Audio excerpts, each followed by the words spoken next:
Bonjour, je suis le président de la FNACAB, cette association qui vous envoie régulièrement par Facebook des nouvelles, ou parfois par mail.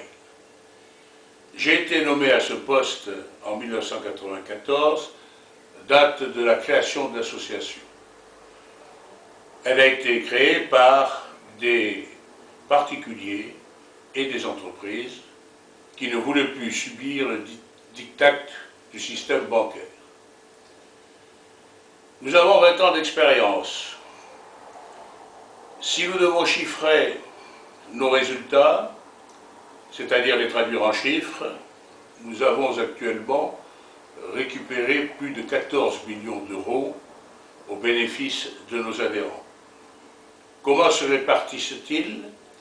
Eh bien, c'est soit des extournes de frais bancaires, soit des dommages et intérêts qui ont été consentis à l'amiable ou par voie de justice au profit de nos adhérents, ou alors encore, et surtout, je dirais, des extinctions de dettes ou de créances. C'est pas mal, je pense. Qu'en pensez-vous, vous? Ce serait bien de me le dire. Mais on pourrait faire beaucoup mieux. On pourrait faire beaucoup mieux si les Français s'engageaient davantage. Si les Français comprenaient qu'ils sont manipulés, ça je crois qu'ils le savent un peu de plus en plus, mais ils oublient que l'union fait la force et que s'ils étaient beaucoup plus participatifs dans les associations comme la nôtre, ou en tout cas s'ils participaient à nos actions un peu plus et s'ils se tenaient informés, eh bien les choses changeraient plus vite. Imaginez seulement déjà que si 1 million de Français, c'est pas beaucoup sur 68 millions, 1 million de Français nous adressaient 1 euro seulement. Ce que nous pourrions faire, 1 euro par 1 million de Français, ça nous donne 1 million d'euros.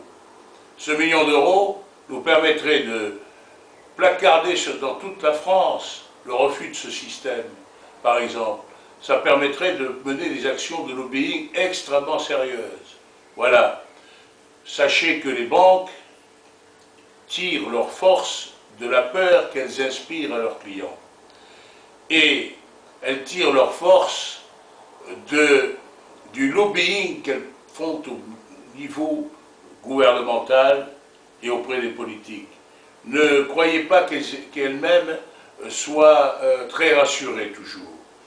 Nous le voyons dans différentes actions que nous menons. Dès lors que ça se médiatise, eh bien, les banques changent de position et discutent. Voilà. Alors, je reviendrai vous parler de tout cela.